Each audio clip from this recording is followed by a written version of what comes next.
আসসালামু আলাইকুম। ডক্টর নাসিরউদ্দিন কাজল, associate professor urology.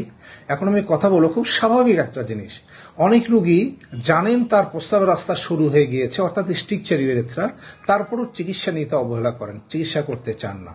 তাহলে আপনাকে জানতে হবে স্ট্রিকচার ইউরেথ্রা নির্ণয় হওয়ার পরও আপনি চিকিৎসা না করলে আপনি কি হতে পারে। আসলে চিকিৎসা না করলে আপনার অনেক ক্ষতি হয়ে যেতে পারে, অনেক সমস্যা হতে পারে।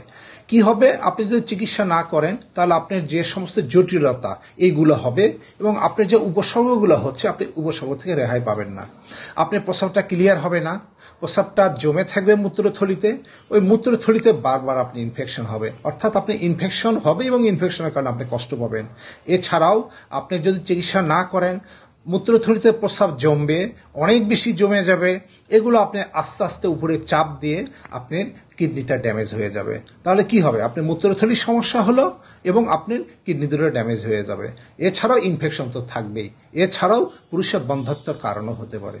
সো আপনি এই সমস্ত জটিলতা থেকে মুক্তি পাওয়ার জন্য, নিজে ভালো থাকার জন্য আপনি একটা ভালো ইউরোলজিস্টের সাথে দেখা করে, আবার বলছি আপনি একটা ইউরোলজিস্টের সঙ্গে দেখা করে, এর যথেষ্ট চিকিৎসা এখন আছে, খুব ভালো চিকিৎসা আছে, চিকিৎসাগুলো নেবেন, আপনি ভালো থাকবেন এবং এই স্ট্রিকচার ইউরেথ্রার কারণে যে জটিলতা হয় এগুলো থেকে বাঁচার চেষ্টা করবেন।